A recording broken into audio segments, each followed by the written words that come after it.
3, как я их объединил, больших хитреца 17 века. Иван Грамотин. Человек уникальный. Считался одним из самых богатых чиновников. А кроме того, удачно женился на девушке по фамилии Милославская. Через 300 лет сказали бы, что он польско-японский шпион. Григорий Каташихин.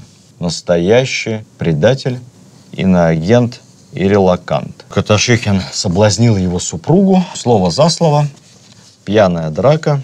И вот таким вот стилетом, несколькими ударами Каташихин своего хозяина и умертвил. А как повернулась бы вся наша история, если бы Никита Романов не покупал иностранные авто и не заказал себе английскую яхту? Как бы пошла наша история России вся? Никто не знает. Можете пофантазировать.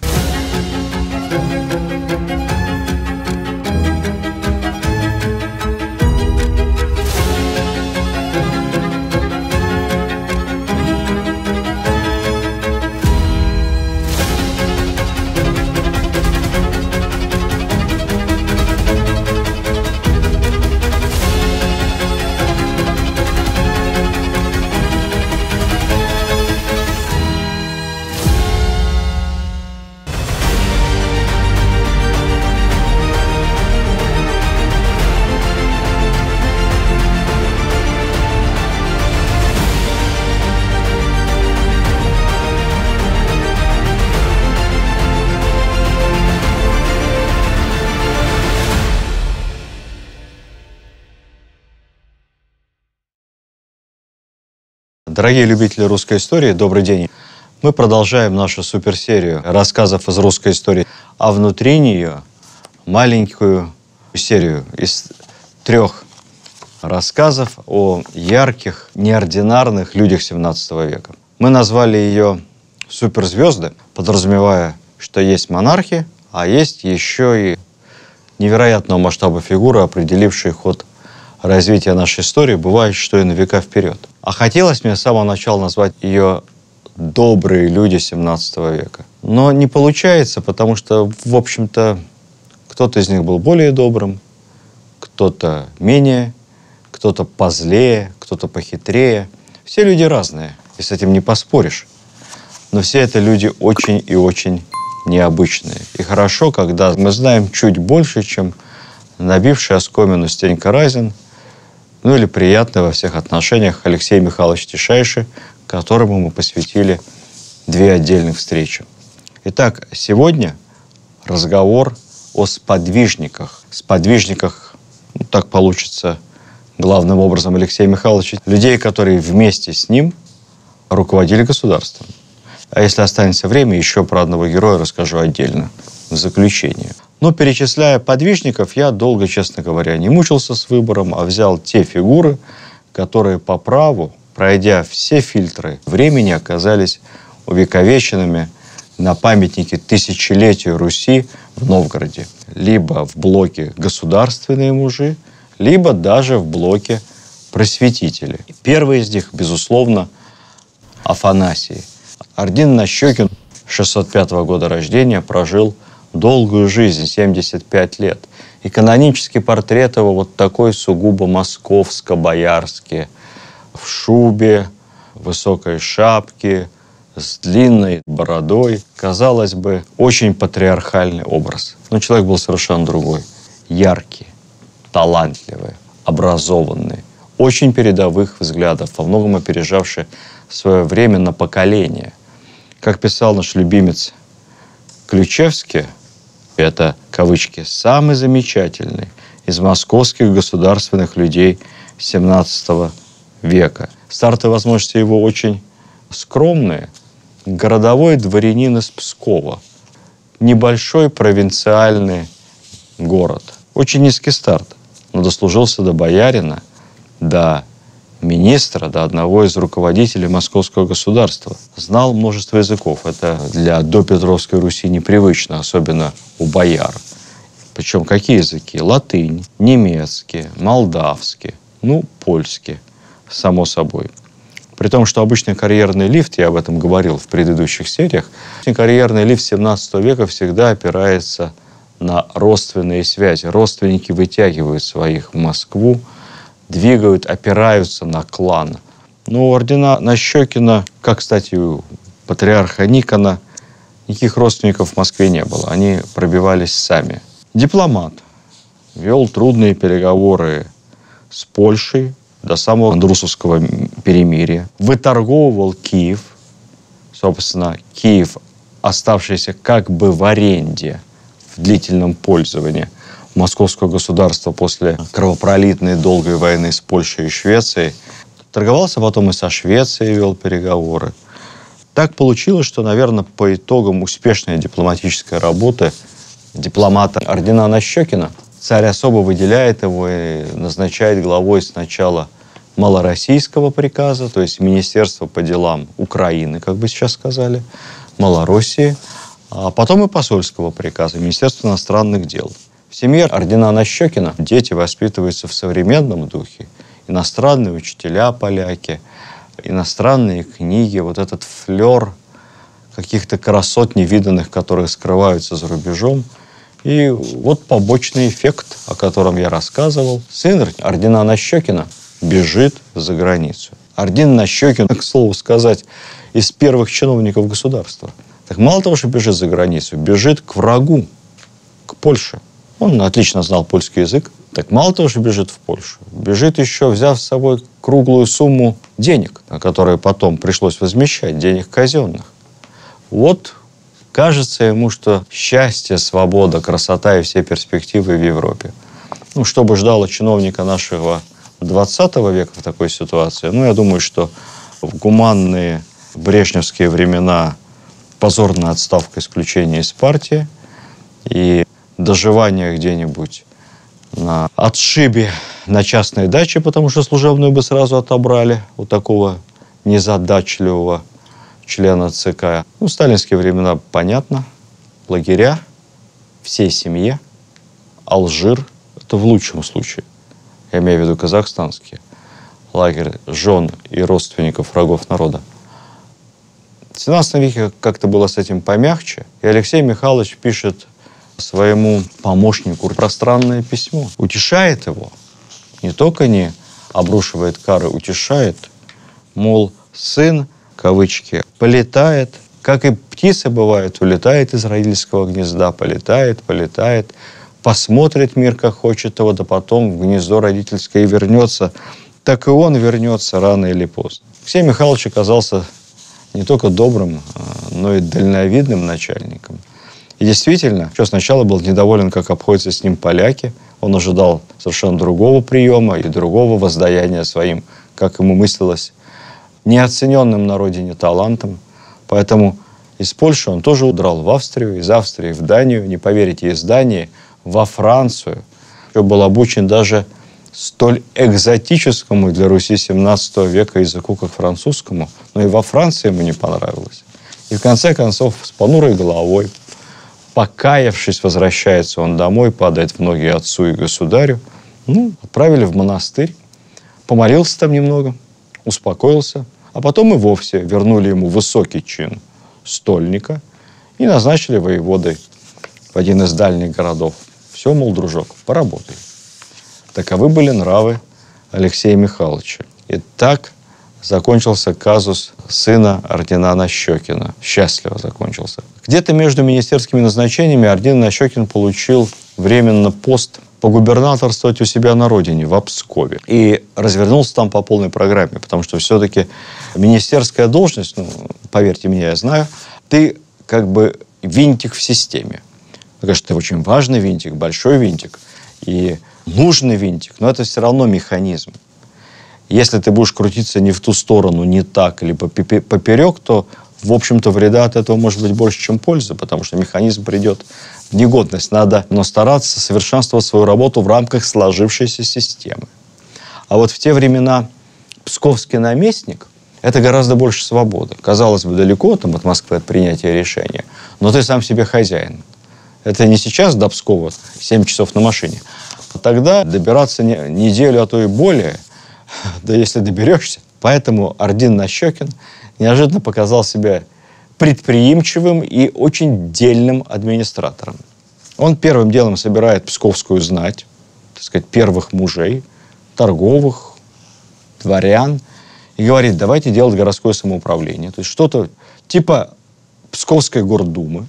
Будем с вами сами определять местное разложение налогов. Вам виднее. Будем также вместе, как гильдия общая псковская, лоббировать наши коммерческие интересы, в том числе в части как внутренней, так и зарубежной торговли. В общем, поддерживал купцов. Многие судебные вопросы были также отданы на веру обществу, вот этим лучшим людям. Они лучше знают, как правильно судить по государевым московским законам. Предлагал довольно толковые бизнес-модели. И это все меньше, чем за год своего наместничества. Потом его опять забирают в Москву, и, к сожалению, как это часто бывает, следующий губернатор все его благие начинания в духе регионального самоуправления свел на нет. Пусть оно будет как-то там по старинке. Буду ждать царевых указов и со звериной яростью их воплощать в жизнь. Ордин Нащекин. Администратор, министр и дипломат профессиональный. При всем при этом мозги на месте у человека. Толковый предприниматель, точнее говоря, толковый организатор бизнес-процессов. Вот когда ему давали полномочия, как, например, в части составления новоторгового устава, пережившего ордена Нащекина на несколько поколений, вот тут он был на высоте. Протекционизм, или, как говорят в Европе, меркантилизм, современные принципы, которыми руководствовался орден Нащекин, за что ему, в общем, наше купечество было очень и очень благодарно. Ему же принадлежал, например, план, нетривиальная бизнес-идея экспорта персидского шелка путем организации его постоянного транзита из Астрахани. В Астрахани закупались оптом персидские шелковые ткани, по Волге дешевое плечо транспортное, в Архангельск, там часть по реке, часть Вологом, и в Архангельске сбыт шелка уже русскими купцами в Англию. Крайне доходное дело было налажено. Для охраны этих шелковых караванов задумывался военный флот. Тот самый знаменитый фрегат «Орел». Ну, фрегат, бригантина, неважно. Не будем сейчас цепляться к флотской классификации военных судов. Большое европейское многопушечное судно «Орел» как раз предназначалось для охраны этих шелковых караванов. Все это должно было обеспечить безопасный и эффективный торговый транзит, то есть такой путь из Варяг в Персы. Кстати, недавно видел почтовые марки, портрет ордена Нащекина, опять же шапка, борода. Выглядит он совсем не по-современному. Дух, мозги современные были. А почтовая марка была выпущена к юбилею, по-моему, московского главпочтамта. Оказывается, стоит у истоков почты. Ну, понятно, что почта это со времен Чингисхана на Руси работала весьма эффективно, гораздо эффективнее, чем в Европе, вызывала восторг всех иностранных путешественников. Но постоянные, такие как бы чартерные, регулярные почтовые рейсы между Москвой, Ригой и Москвой, Вильно, крупнейшим немецким и, соответственно, литовским городом, организация этого постоянного почтового сообщения – это заслуга ордена Нащекина. Поэтому наши почтовики, наверное, не без оснований считают его одним из основателей московской почтовой службы. В отставку орден Нащекин ушел сам. Подал челобитное заявление по собственному желанию. Ну, конечно, наши либеральные историки приходят от этого в невероятнейший восторг, каждый раз указывая непременно, что такие случаи с таких постов и должностей отставки всегда носили на Руси исключительный характер. Это, конечно, не так, но факт остается фактом. Войдя в разногласия с царем по каким-то внешнеполитическим вопросам, глава МИДа орден Нащекин, уже не молодой человек, наверное, и здоровье тоже сказывало, 66 лет, пишет заявление и спокойно уходит с этой руководящей должности. Ни в опалу, ни в куда. Ну, куда можно уйти, когда тебе уже под 70?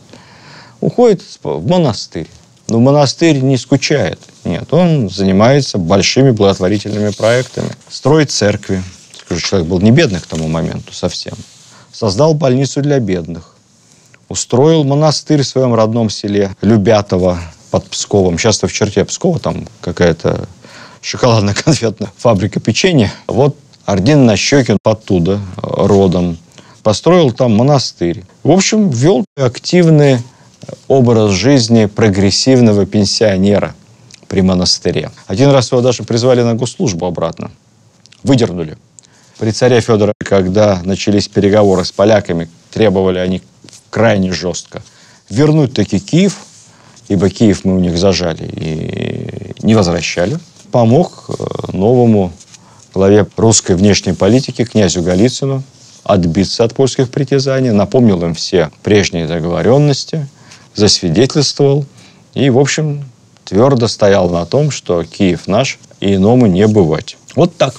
Что касается западничества ордена Нащекина, этим восторгались, конечно, наши лучшие либеральные историки XIX века, такие как Ключевский. Вот Ключевский писал: «Внимательное наблюдение над иноземными порядками, привычка сравнивать их с отечественными сделали Нащекина ревностным поклонником Западной Европы и жестоким критиком отечественного быта». Великий историк хотел видеть в ордене Нащекине своего единомышленника, западника-либерала времен XIX века.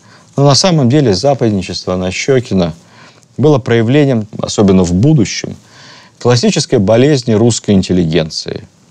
Он плохо представлял себе реальную жизнь на Западе. Не туристическую, не дипломатическую картинку, а реальную жизнь.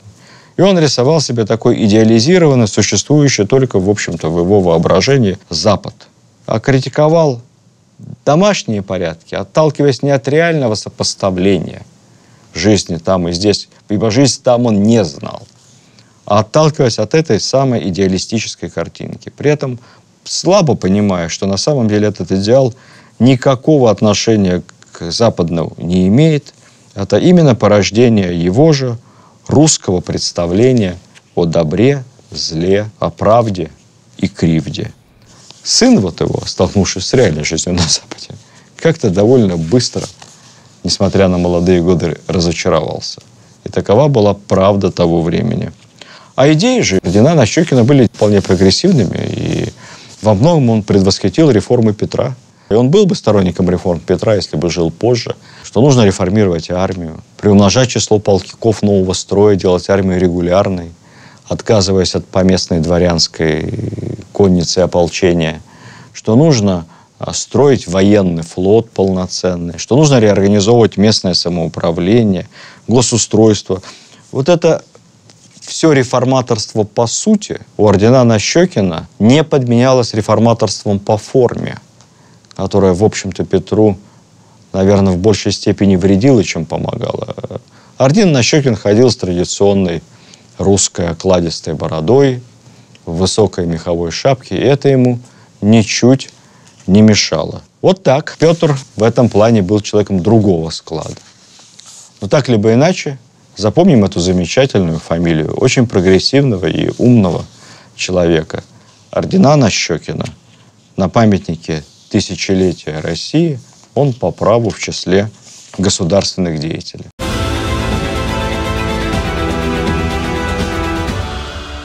Второй герой нашего рассказа, еще один сподвижник Алексея Михайловича, и более того, мне кажется, его личный друг Артамон Матвеев. Ну, во-первых, они с царем почти ровесники, плюс-минус пара лет. Начинал он как-то скромно. Многие годы стрелецкий полковник в походах военных с царем. То там, то под Смоленском, то под Львовом. Да, у нас был поход на Львов. Не очень удачный, мы потом отступали. И вот в арьергардом отступающих войск успешно командовал бравый стрелецкий полковник Артамон Матвеев. Получает разные поручения от царя, не только военные. Он дипломат, договаривается с Крымом об обмене пленными. Вот он ездит послом трижды к Богдану Хмельницкому, ведет тайные переговоры о переходе войска Запорожского от польской короны к московской. Кстати сказать, отчеты все царю он пишет шифрами, тайной азбукой. Они вот договорились так с Алексеем Михайловичем. Прочесть мог только царь и Матвеев. Кстати, не случайно, может быть, потом, когда все это дело с воссоединением Малороссии с Россией завершилось, и когда образовалось Малороссийское подворье и Малороссийский приказ, Министерство по делам Малороссии, Все это находилось прямо рядом с домом Матвеева. Он потом возглавит этот малороссийский приказ после ордена Нащекина, и тоже ходить ему на работу будет недалеко. А находилось это, несложно догадаться, где. Есть такая улица в центре Москвы, от Старой площади к Бульварному кольцу, Моросейка. Моросейка – это Малороссейка, то есть Малороссийская улица. Можно было бы назвать ее Украинка, но тогда слов таких в обиходе не было. Поэтому Малороссейка. К концу правления Алексея Михайловича, этот хитрый политик, он из стрельцов, поэтому у Матвеева отличные отношения со стрельцами. Он как бы ветеран Афганистана, он вообще свой. Он человек военный. С боярами он дослужился, получил чин боярина, у него с боярами хорошие отношения, потому что тоже они понимают, близок к государю, нос не задирает, ведет с ними ровно, с древними боярскими родами. У него хорошие отношения с семьей царской, на каком-то этапе особо хорошие отношения. И вот он уже в последние годы был, по сути, вторым человеком государства, чему есть достоверные подтверждения важнейших документов, кои оглашались следующим образом. Они подписывались, кавычки, по указу великого государя и по приказу боярина Артамона Сергеевича Матвеева. Вот так. Историки вообще давно подметили, что личные отношения Тишайшего и Матвеева хранят какую-то загадку. Пытаются объяснить это, может быть, тем, что, может быть, Артамон Матвеев был в числе тех дворовых мальчиков, которые в детстве играли вместе с юным царевичем. И он его знает с детства. Хотя он, в общем-то, довольно худородного, сравнительно худородного положения. Может быть, потому что где-то в походах военных царю нравился своей решительностью, рассудительностью. Может быть, просто родство душ. И царь видел в нем человека так же, как и он, мыслящего.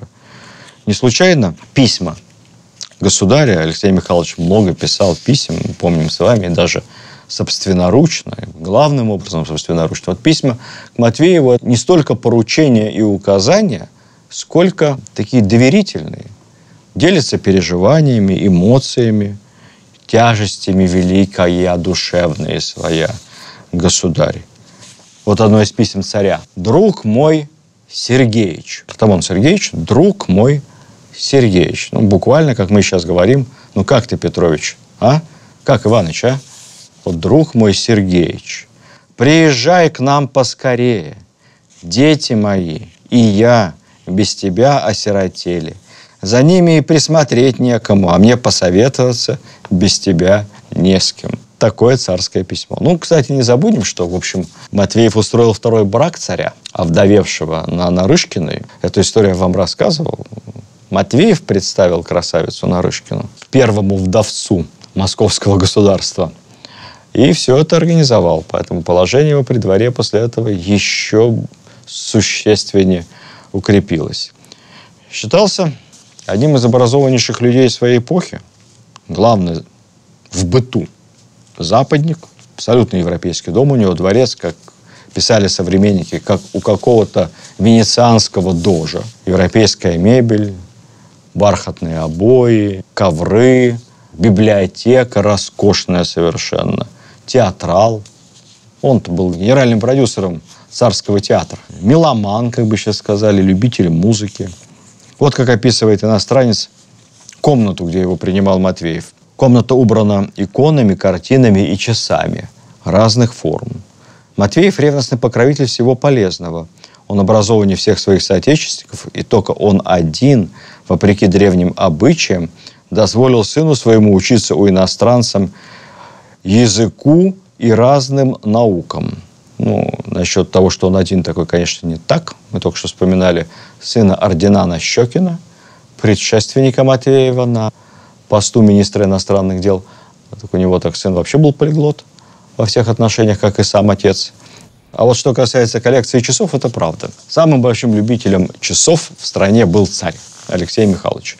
Но коллекция Матвеева, видимо, и здесь они были единомышленниками, коллекция Матвеева не уступала коллекции царя. Кавычки. Одни часы показывали астрономического дня время, начиная с полудня, какие употребляются в Германии. На других означались часы от заката солнца. по счету богемскому, итальянскому. Иные показывали время от восхода солнца по исчислению вавилонскому, другие по иудейскому, а иные, наконец, начинали день с полуночи, как принято латинскою церковью. Это как у нас сейчас, от полуночи. Едва ли можно найти что-нибудь подобное в домах других бояр, пишет иностранный посол. Но я думаю, честно говоря, что в домах не только бояр, герцогов и графов, маркграфов и баронов тоже такого изобилия часов найти было в то время невозможно. Это уже большая серьезная коллекция. А самостоятельный счет времени от заката, рассвета, полудня и прочее, как мы видим с вами, для разных стран того времени самое обычное дело. Так что у каждой культуры был свой счет начала и конца дня и ночи. Это, слава богу, они еще не знали такого понятия, как часовые пояса. Ну, конечно, со смертью своего покровителя и друга Алексея Михайловича позиции Матвеева стали шататься. И, наконец-то, родовые конкуренты, семья Милославских, родственников первой супруги Алексея Михайловича, одолела. И Матвеева отправили с глаз долой от сердца вон, подальше от царя Федора Алексеевича, в Казань, воеводой. Ну, это только полдела. Не успел вступить в полномочия в Казани, как последовало новое разбирательство и, как полагается, обвинение. Как мы уже с вами не смешно шутили в том, что он японо-немецкий шпион. Тогда это называлось обвинение в колдовстве и чернокнижии. Обнаружили какие-то черные страшные книги в библиотеке Матвеева. И оттуда уже в заточение в Пустозерск, на край земли. Но после смерти Федора Алексеевича Наталья Нарышкина, мать Петра, срочно вызывает Матвеева в Москву, потому что самый влиятельный, самый авторитетный, да, в общем-то, самый разумный в Москве администратор. Он спешит на помощь Нарышкиным, спешит на помощь своей воспитаннице, помочь ей, ее детям укрепиться у власти. Ну, в конце концов, сохранить жизнь. Тогда вопрос власти и жизни – это не два разных вопроса. Это один вопрос. Но слишком сильно он торопился, потому что только приехал, и на третий день стрелецкий бунт. Матвеев еще не понимал, что в городе происходит. Ну, а дальше сцена, которую знаете все вы и в литературе, и в кино, прямо на глазах мальчика Петра, его матери Натальи, воспитанницы Матвеева. Самый знатный и влиятельный боярин Матвеев. Его просто с крыльца царского бросают на бердыши и копья стрельцов, как в страшном кино про Средневековье. Разодранный труп Матвеева, его останки собирал по площади, если верить воспоминаниям, какой-то его слуга, араб. Это я к тому, что араб Петра Великого, Ганнибал, точно не был первым арабом в Москве. Бывали и до него. Но дело Матвеева не пропало. Образ Матвеева по заслугам на памятники тысячелетия России. А внуков и правнуков Матвеева вы знаете все. Правнуков и праправнуков. Потому что все, кто слышал что-нибудь о Ленинской библиотеке в центре Москвы, должны знать, что это до революции Румянцевская библиотека и музей, основанная и подаренная городу графом Румянцевым праправнук Артамона Матвеева. Ну а, соответственно, сам великий наш полководец Румянцев, он просто правнук Матвеева. Ибо отец его был женат на внучке Матвеева Маше. Так что гены у Матвеева были ого-го.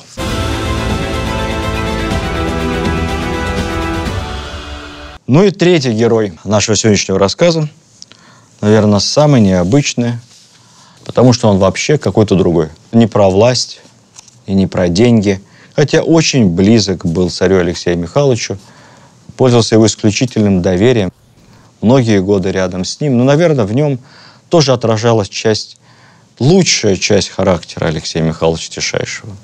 Вот самая человеческая его часть. Этот человек звался Федор Ртищев, тоже ровесник царя. В чем уникальность? Вот сколько историки не рылись, они у нас любят порыться во всяких вредных делах и бумагах, вот так и не нарыли ничего, что можно было бы сказать о Ртищеве дурного, чтобы он свою близость к царю многолетнюю как-то конвертировал в капиталы, как боярин Морозов, или во власть, ну, как, в конце концов, Артамон Матвеев. или в большие деньги. Тогда деньги, власть. В этом не было ничего дурного, это как бы само собой разумеется.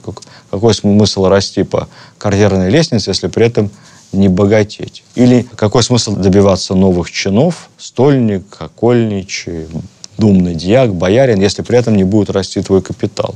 Это вещи неразрывные были в те времена. Ну вот как-то капиталы к Ртищеву особо не липли, хотя он человек был не бедный. На плаху он никого и в ссылку не отправлял, в интригах никаких не участвовал. Зато не прошло и 1,5 десятка лет после его смерти, как была напечатана книга, которая называлась буквально так: «Житие милостивого мужа Федора званием Ртищева». Жизнь замечательных людей 17 века. Только не жизнь, житие. А что такое житие? Чем это отличается от биографии? Житие по старой русской традиции составляется только на людей духовных. Обычно священников, монахов, то есть, может быть, и святых. О светском человеке, Ртищев совсем светский человек, по большому счету чиновник.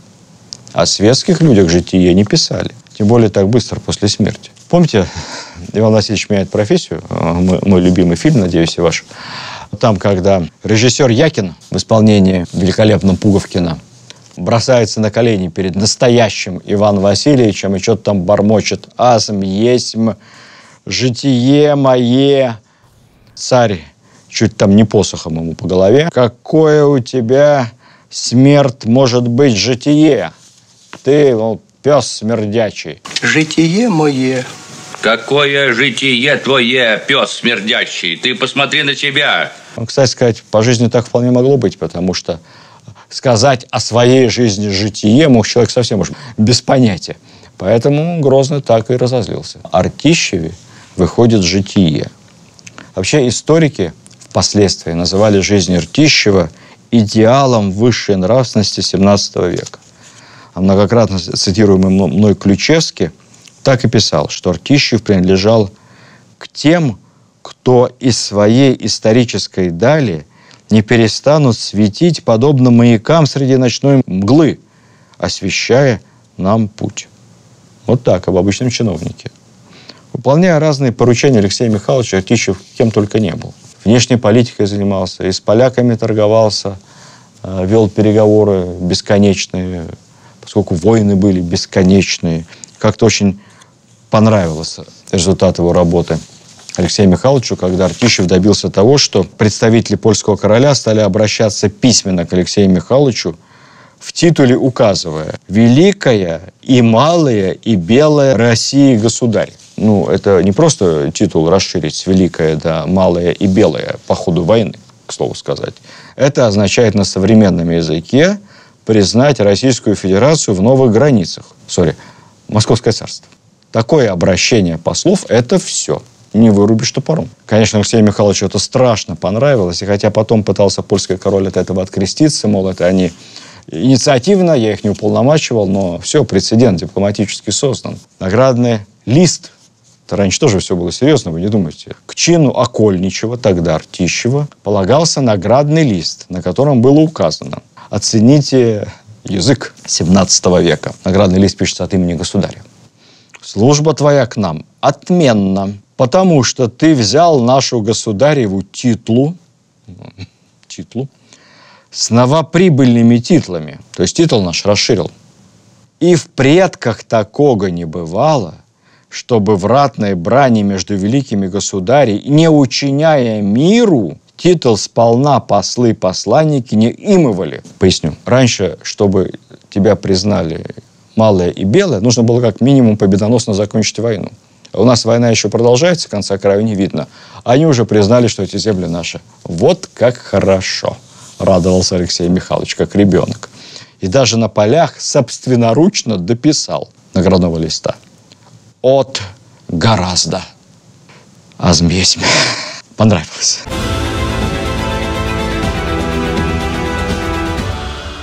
Вообще, Алексей Михайлович так доверял своему другу Ртищеву, что назначил его воспитателем, то есть дядькой, своему наследнику, царевичу Алексею.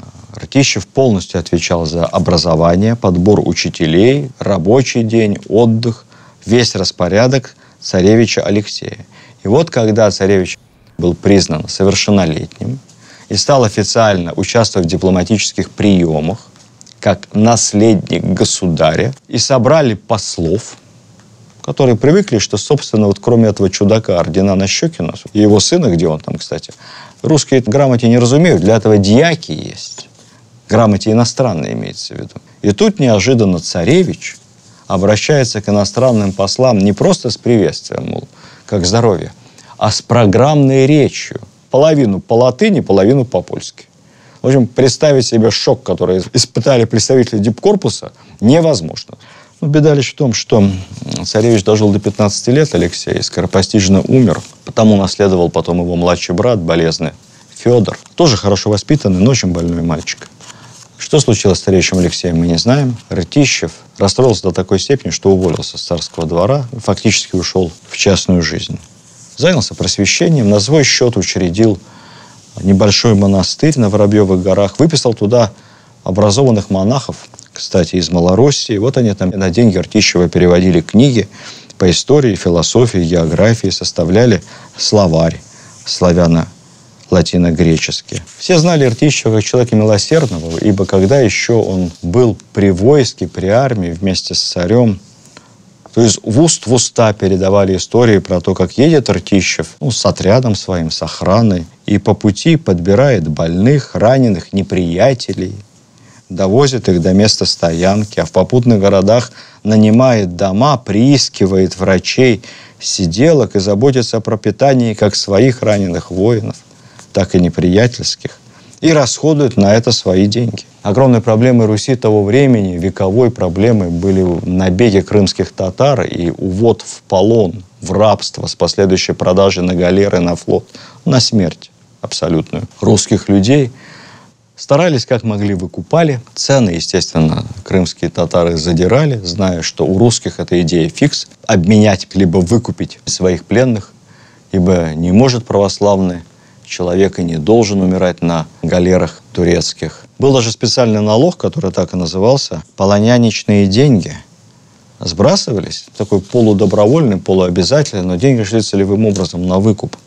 Ну, а для людей не бедных делом принципа было пожертвовать, кто сколько может, кто 10 рублей, а кто мог и 100, огромные деньги по тем временам, на выкуп с полона своих. Вот Ртищеве мы знаем, что только единое его пожертвование личных денег было 1000 рублей серебром.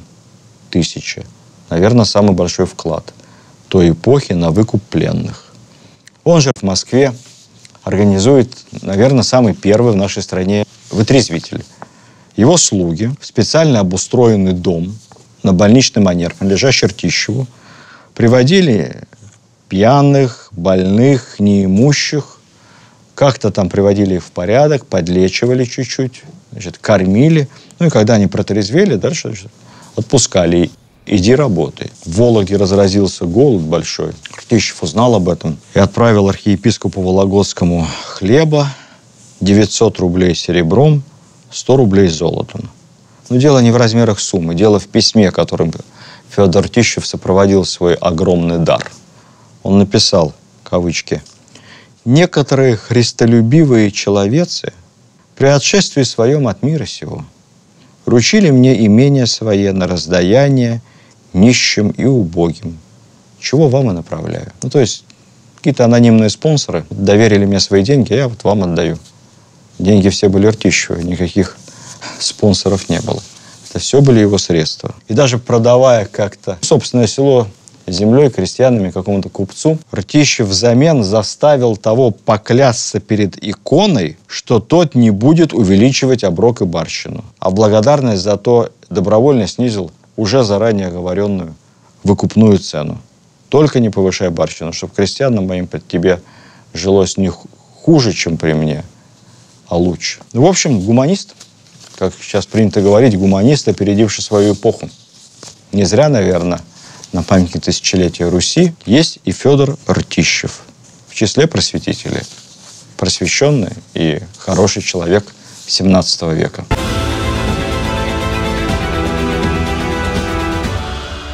Дорогие друзья, любители русской истории, получилось, что по ходу нашего рассказа я немного поменял план. Хотел еще вам рассказать про царя Федора Алексеевича, сына Алексея Михайловича Тишайшего, которого мы совсем забыли. А он 6 лет был на троне, и эти 6 лет были непростыми для русского государства. И человек был он очень интересный. Мне стало Федора Алексеевича жалко. Мало того, что на троне он оказался случайно. Готовили ведь не его, а старшего брата Алексея, того самого Алексея, чьим дядькой, воспитателем, наставником и учителем был лучший из людей 17 века Федор Ртищев. Но Алексей умер, и вот следующий по очереди болезный Федор Алексеевич. Совершенно не рвущийся к власти, чуждый ее, не понимающий, зачем это. Но за несколько лет, которые ему отвела судьба, сделавшая так много хороших дел для русских людей, он зашел на трон в 15, хотя, зашел, его внесли на трон. Он уже на похоронах своего отца был на специальных носилках, чтобы это не выглядело как медицинские носилки, соорудили это в виде трона. Так не принято было на Руси. Такой типа трон-кресло, а его незаметно как бы несло, переносило несколько человек. Поэтому он все время сидел.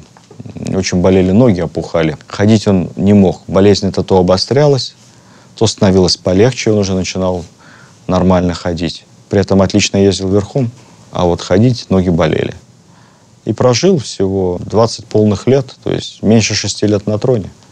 Как говорится, меньше одного президентского срока, но очень многое успел. Особенно для такого, казалось бы, молодого, неопытного, не готовившегося к царствованию болезненного юноши, который должен больше думать о лекарствах и об обезболивающих, а не о стране. Но его души и сердца хватало на все. Поэтому я решил вам о Федоре Алексеевиче не рассказывать. Об этом будет наш следующий рассказ. Все-таки этот молодой человек достоин, поверьте мне, своей академической лекции. И эта лекция станет переходной к нашему следующему циклу, к циклу о петровских временах, о Петре Первом, который уже есть в интернете. Те, кто смотрит последовательно наш учебный курс и еще не видели петровских времен, могут вот так перейти от Федора Алексеевича и дальше молодой Петр, царевна Софья, все это уже есть везде в сети. Но мы подведем с вами итоги. Итоги царствования первых Романовых, Михаила и Алексея Михайловича Тишайшего. Вот весь этот рассказ и о государях, и их сподвижниках, и о соправителях получился у нас очень фрагментарным, импрессионистским, как я говорю, потому что информации мало. Мы довольно мало знаем бытовых подробностей, достоверных, каких-то личных подробностей. Далеко это время от нас. Сценаристам хорошо и писателям, а историкам непросто. Но несмотря на вот эту фрагментарность картинки, если мы отойдем подальше, вот так, как надо смотреть на произведения великих импрессионистов, не в упор, а сделав несколько шагов назад, то мы увидим с вами с дистанции самое главное, что жизнь в московском государстве XVII века совершенно не была ни патриархальной, ни тем более скучной. Что люди XVII века, не случайно я вам так много постарался в последних рассказах о них поведать, что люди XVII века ничем не отличались от других времен, от нас с вами. Не отличались в лучшую сторону. Об этом как-нибудь поговорим отдельно. У них тоже были свои взгляды, свои интересы, свои слабости и свои сильные стороны. И вот все это вместе, когда совпадало и составляло определенную симфонию, помогало сохранять наше государство и строить нашу страну. Это было очень интересное время. Спасибо вам, как обычно, за любовь к русской истории. Впереди у нас заключительная или заключительные лекции, а дальше Петр I. До следующих встреч!